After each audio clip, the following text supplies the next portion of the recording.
guys, it's Bro You Whack, and I don't know if you can hear my smile over the mic, but I am so excited for today's video, along with the next 3 days worth of videos, because Blizzard invited me to an exclusive Overwatch 2 briefing where we not only got to ask the developers questions, but they also gave us access to the high quality gameplay that you're watching right now. But this is not only exciting for me, but it's also exciting for you if you watch the channel, because for the next 4 days, there's going to be a video every single day related to Overwatch 2. For today's video, it's just going to be an overview of all the Overwatch 2 gameplay given to me, while also talking about the new abilities, map design, and hero designs very briefly. But come tomorrow, I'm going to be going into a deep dive look of DPS heroes and how they're affected in Overwatch 2, and the next day I'll be looking at tank heroes specifically and the changes that they're going to be receiving when it comes to 5v5, and then the day after that, it will be looking at support heroes and their impact when it comes to their job in Overwatch 2. But we still gotta get through today's video while also giving my initial reaction of the game, but more importantly, answering the question, what is the future like for Overwatch 2 and how will it play? And also keep in mind that still in development, this is basically the alpha build of Overwatch 2, but the reason why it's not all that different is that it was never the original goal to make Overwatch 2 multiplayer drastically different compared to Overwatch 1 multiplayer ever since it was first unveiled back in 2019. And I'm sure that's the reaction that a lot of you guys are having at home. It's like, Overwatch 2 looks kind of similar to Overwatch 1. Why is it taking so long? Why don't all the heroes have new updated skins? Where are the brand new heroes? Are other heroes going to be getting new abilities, and where are they? And you're right to think that. And while I don't work at Blizzard, it's all being worked on still. This is only the alpha build of Overwatch 2. While it's supposed to showcase new hero designs and new map designs like day and nighttime maps on Dorana Hunavana, and even showcase the new gun sounds. I mean, just look at the gun sounds.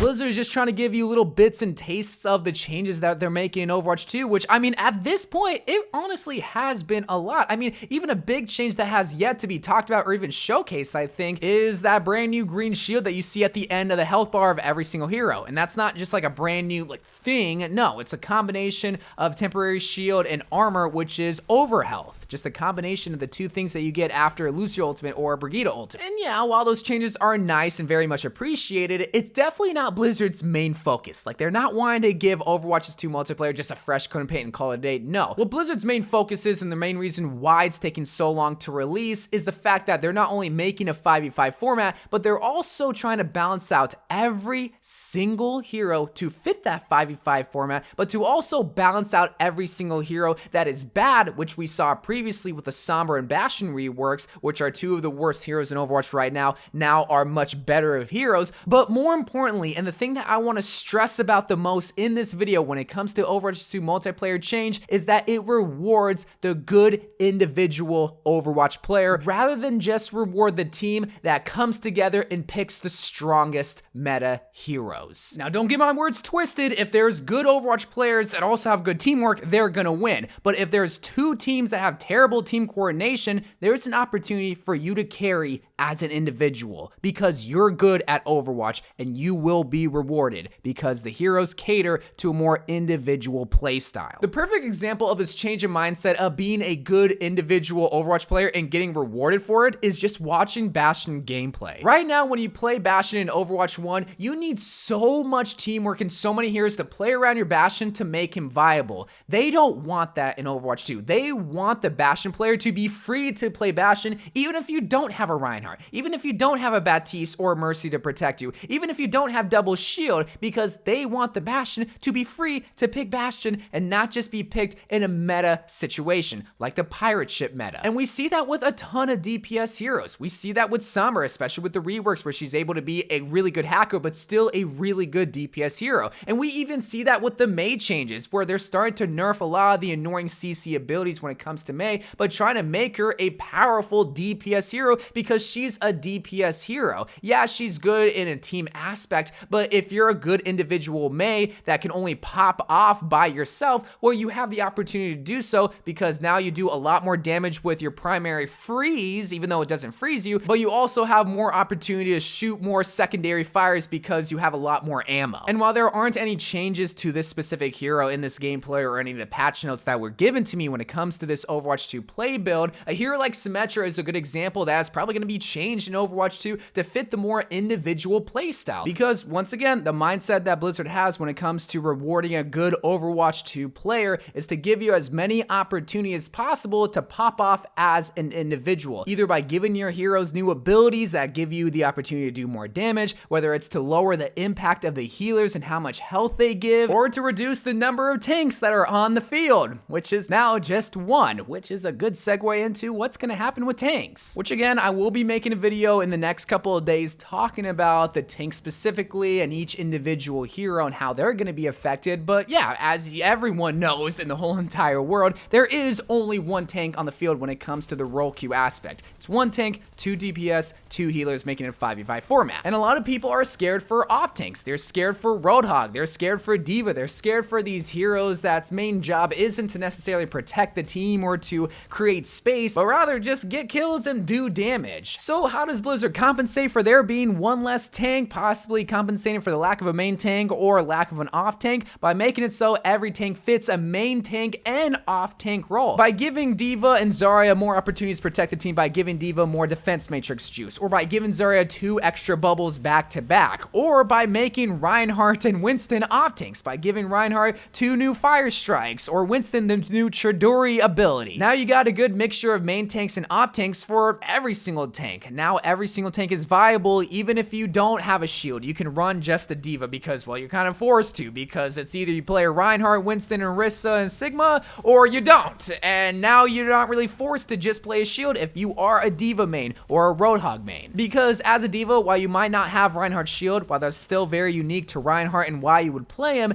it's not a necessary component to run a composition if you are a true D.Va player. Like myself, I don't play Reinhardt, but am I going to be forced to play Reinhardt to get that shield? No, because now I have defense matrix that can maybe not beat out a Reinhardt shield, but it's still very good to have because, well, not only is it unique to D.Va that can do a lot more than what a shield can do, but the shield is a lot worse in Overwatch 2 to try to compensate and make sure that Reinhardt isn't a must-pick tank hero. You can still protect your team and you can still do damage, whether it's Roadhog or Winston or Reinhardt. They still have to be fearful of dying from you, especially from the fact that support heroes are going to be a lot less impactful when it comes to the healings that they do. And from my initial reaction, it definitely seems like healers are going to be a lot less needed when it comes to the team aspect. You see, the thing about support heroes is that they uplift the team. I mean, it's kind of in their name, support. They support the team, but because we're going with a more individual mindset playstyle, healers are going to be a lot less needed, especially from the fact that, well, their heals are going to be a lot less needed, especially if you take damage within a certain amount of time. You see, the biggest problem in Overwatch 1 right now is that you do damage to a hero, and even though you're hitting a lot of your shots, it's getting negated by the healers because they're just so impactful. So what that means is that you as a DPS hero, tanker, or even another support hero have to focus that other support hero, because as soon as that support hero falls, it's like getting rid of the legs of a chair. It makes everything else fall. And that's not really fun for a support hero, is having to run for their lives because they're the most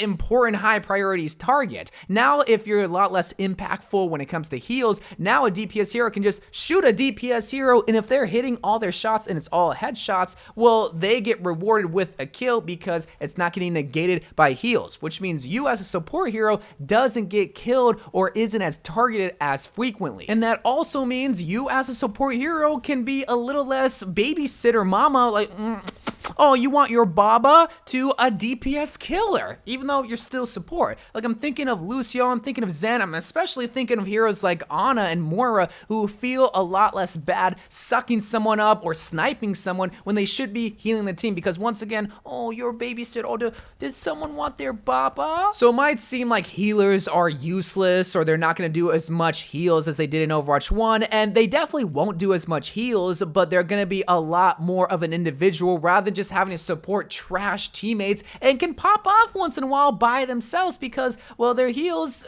it's either you can slowly heal them or you can do damage to the enemy team and get more kills because you're the better support DPS play. But that's the basic overview of Overwatch 2, and I want to end this video off by talking about the things that I do and don't like. Now, do I like the direction that Overwatch 2 is heading in? And I've been saying this for the past year. Yeah, I really like where it's going in. It definitely caters more to DPS heroes. And whoa, surprise, surprise, the DPS main likes the fact that it's catering to my type of heroes. Yeah, I can selfishly say that. Now, for tank heroes, are they getting boned? I truly don't think so, because now you have the choice, the freedom, in my personal opinion, to pick any kind of hero. You can pick a main tank like Reinhardt, or you can pick an off tank like Roadhog and not feel bad about not protecting your team as Roadhog and not getting enough kills as Reinhardt, even though that you still can get kills. Now, for support heroes, I think this will just be getting used to the fact that, yeah, your heals aren't as impactful in a certain amount of time of a hero receiving damage, but I think that's okay and that's healthy for the fact that we gotta get kills. I mean, that's what was so annoying about GOATs and Double Shield, is that I'm just shooting shields and I'm shooting heroes that aren't dying. It's not fun. Sustainability where you're not dying is not fun for anybody. And we definitely see that in Overwatch 2. Sustainability is nerfed, tanks are nerfed, DPS heroes are left alone because, well, DPS heroes are kind of getting catered, but they're not getting changed because, well, they're the baseline, the foundation, and tanks and supports are going to be the ones that are massively changed. So as of right now, I don't really see any things that I hate. Sombra should definitely get another look at because she seemed really powerful. Zenyatta's going to be interesting because of the Discord Orb and the lack of initial heals from heals. But if there is one thing that I can nitpick, I don't really like the kill indicator right above the ultimate and it being so small. Like, I don't even really see when someone gets a kill because, well, there's so much going on. Make that kill indicator bigger, or at least notify me, hey, you're doing awesome, you got a kill, other than just the 5-player and 10-player kill streak notification. And other than that, I really do like the gameplay that we got from Blizzard. So thank you, Blizzard, for giving us the high quality gameplay, and thank you for watching. But comment down below what you liked and didn't like from what you saw in this Overwatch 2 gameplay. Again, more videos this weekend related to Overwatch 2, and I'll see you guys later. I love you guys, and bye.